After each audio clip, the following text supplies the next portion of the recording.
South Sudan will never see peace, development, security, and prosperity until the mentality of Jing elite that they must always take more than other people, or even to the extent of taking what belongs to the other people, is stopped. And as I'm speaking to you right now, it's not just out of fabrication or lies or anything, but I'm talking to you based on what history has in the say for us. So, in 1960s and 1970s, shortly or like 20 years after Sudan got her independence from the English colonialism, the southern Sudan was under a severe marginalization from the northerners, underdevelopment and ignorant. What happened was these people of southern Sudan demanded autonomous region to rule themselves on their own. They fought for that until it was granted to them by the government of Sudan. So when this wish was granted to them by the government of Sudan, it happened that one of the leader of the Southern Autonomous Region, which is like a president, happened to be from a Dinka descent. And that guy is called Abelalir. So what this guy did was, it turns the autonomous region, which belongs to, 64 different ethnicities, into a one monoethnic state that employs only people from, the same ethnic groups, and taking majority of the seats, not only majority, like almost 70 or 80%.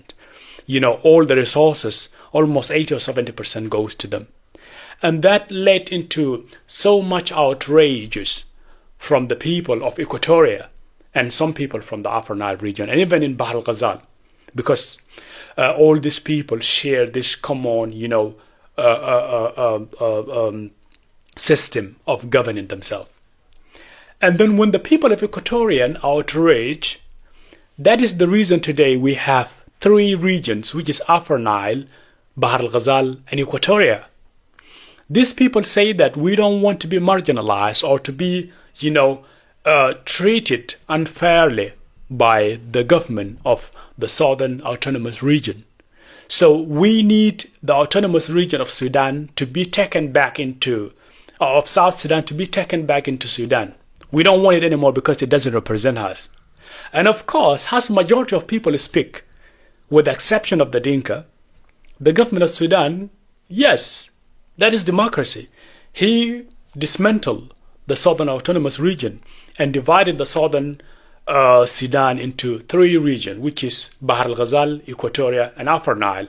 And I'm telling you, as a South Sudanese, if you don't know the reason why we have three regions today, is because of lack of fairness from Dinka elites who believe that they have to take more than others and even take what belongs to others. So let's go into more history. In 1980, after the Southern Sudan Autonomous Region was dismantled, the government of Khartoum formed three regions, which is, as I mentioned to you, Upper Nile, Bahr el-Ghazal, and Equatoria.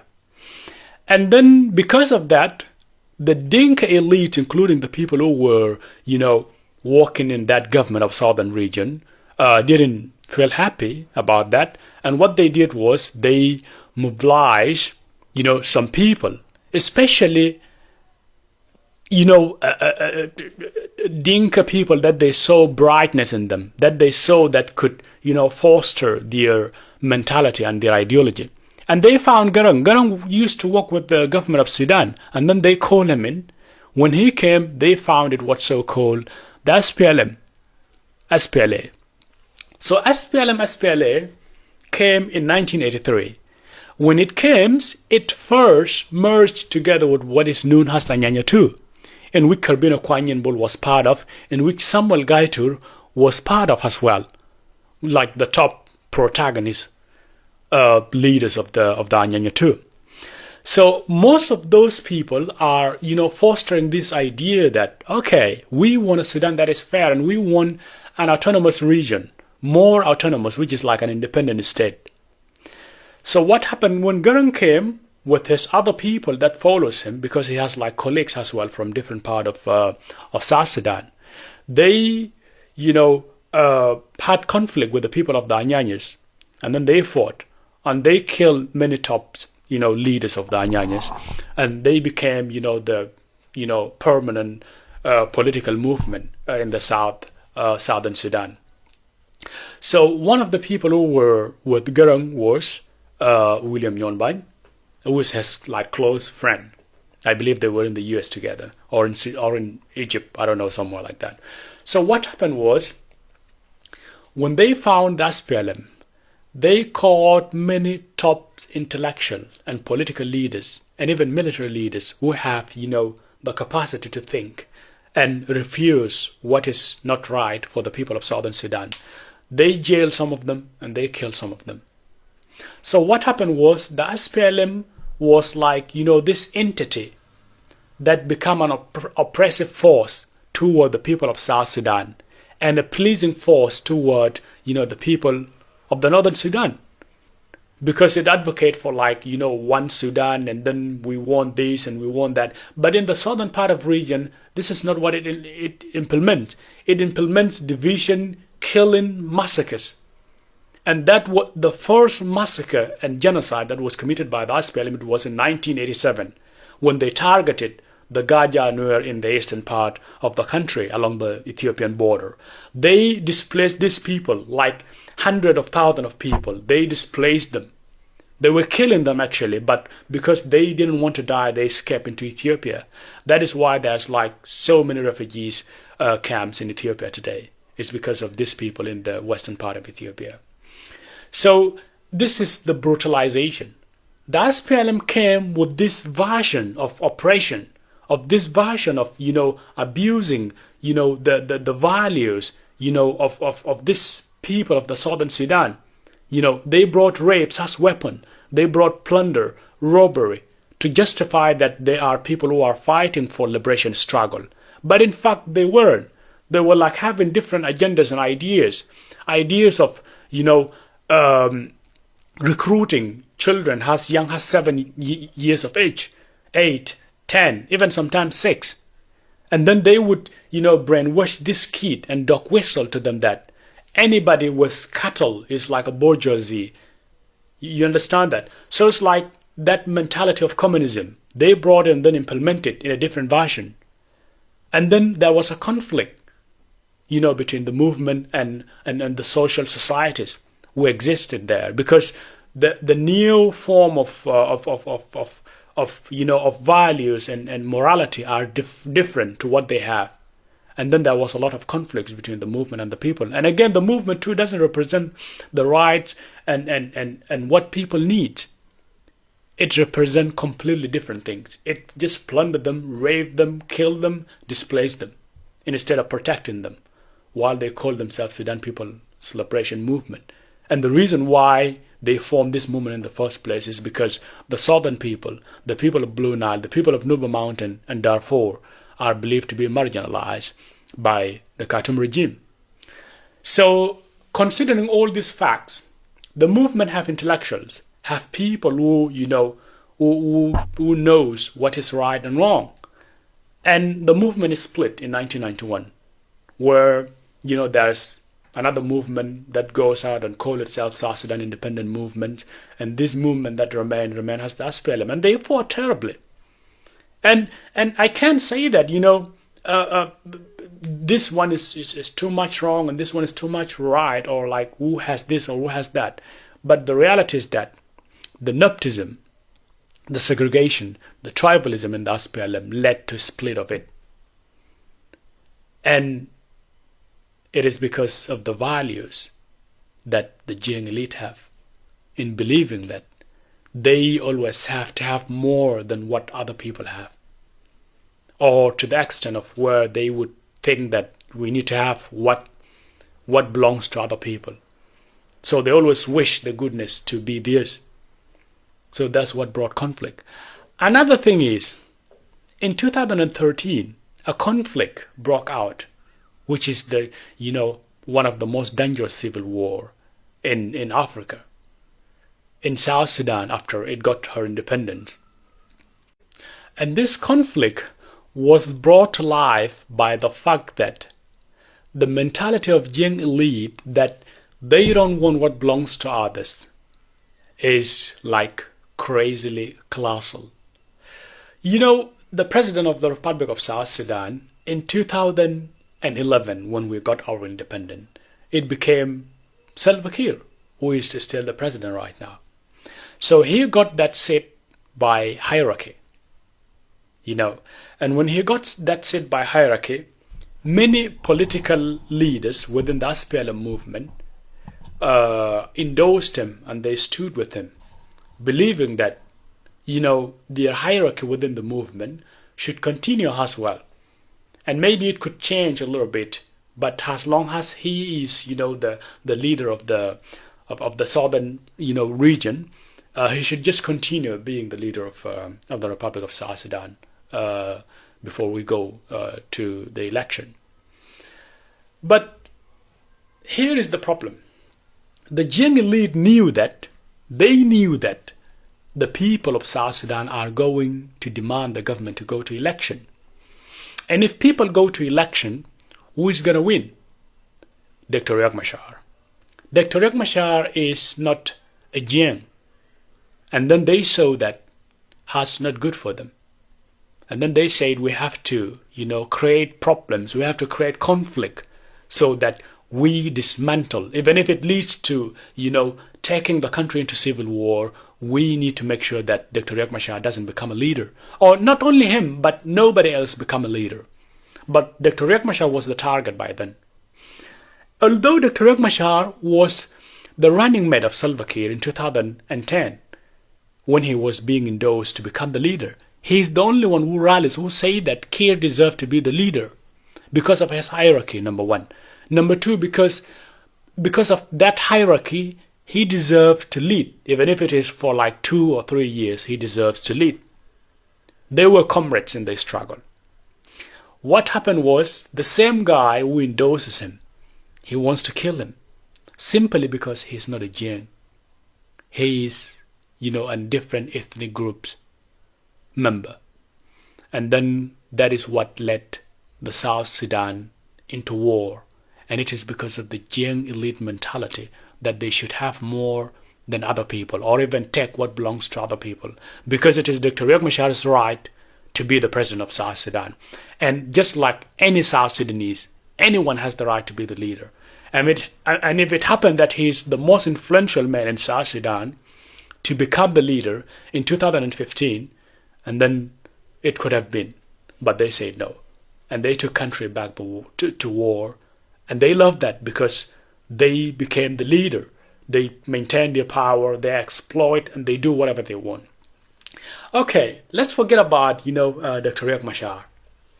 Let's come to 2025. In 2025, after Kiir has fought Dr. Riek Machar so many times that he doesn't want him, Kiir and his Dinkel elite, like, because there's something called JCE, the Jiang Council of Elders, who set itself. It's like a one ethnic 12 setting itself to facilitate how the nation function. So isn't that concerning to you, if that is happening?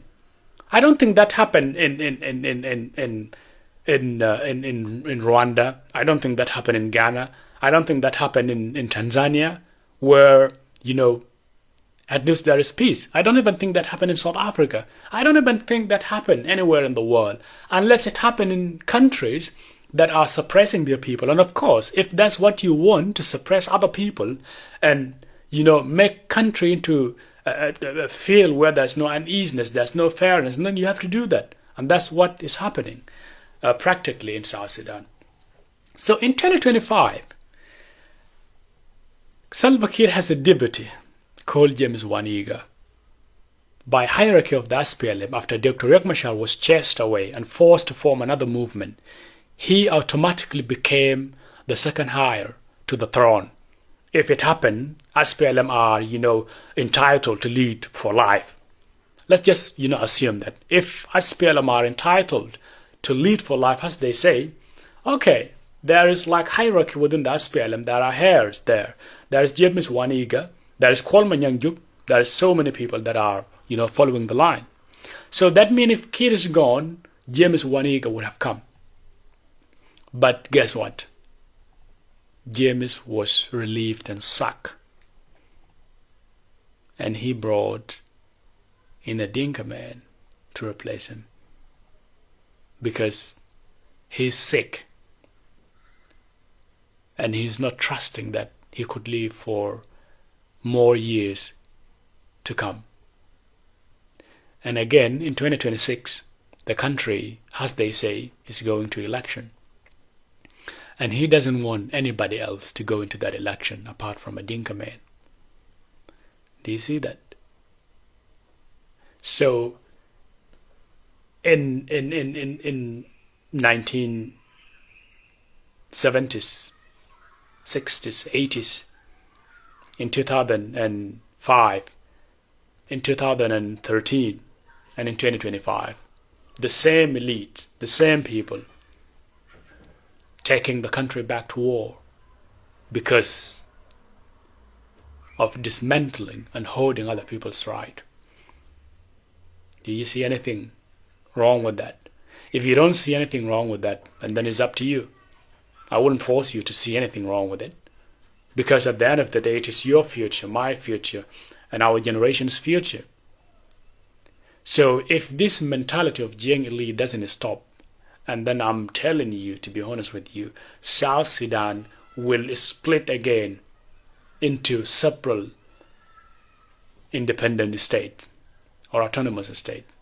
Or we risk being a country that is lawless, that is led by anarchy, a country that has no hope, and live through a cycle of violence, hunger, pain, and suffering. And the problem is that the Dinka elite or the Jiang elite don't do development. They don't know that.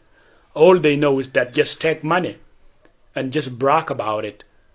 Make videos that I'm rich, buy many cars. That's it, nothing else. And then just want to be followed and praised by people. And want to have like, you just too much, that I'm full, I'm satisfied, I'm okay. And that is a terrible culture.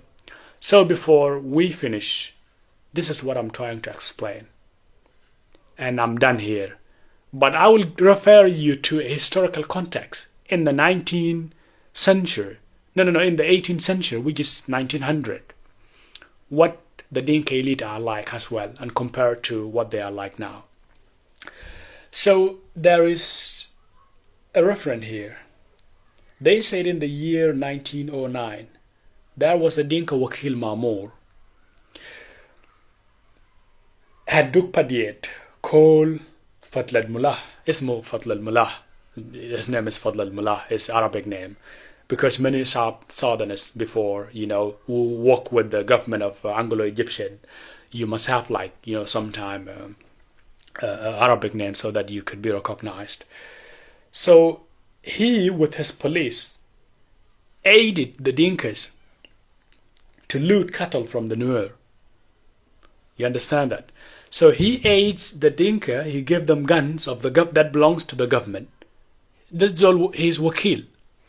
And they went and loot cattle from the Nuer. And the retaliation, what happened? Let's read it. And then this so exasperated the Nuer that they attacked the Duk Padiet police post. So that led the Nuer people and exasperated them to attack the police post that belongs to the government. And now, if you look at it here, it says that this was the first occasion on which Nuer were ever hostile to the government. So in this sense, the Nuer retaliated by attacking the government post and, attacking the Duk Padiet as a whole to, bring back their cattle. And that is because of a mistake done by someone who is supposed to be responsible, who is supposed to be respectful of law. But instead, he was not. And that is like almost over 100 years ago. This person did it. And that's not the only thing. There are hundreds of different things here. Like hundreds of different occasions like this that happened 100 years ago and that are still happening now. The looting, the grabbings of other people's land, the killing of people, the suppression, and many more.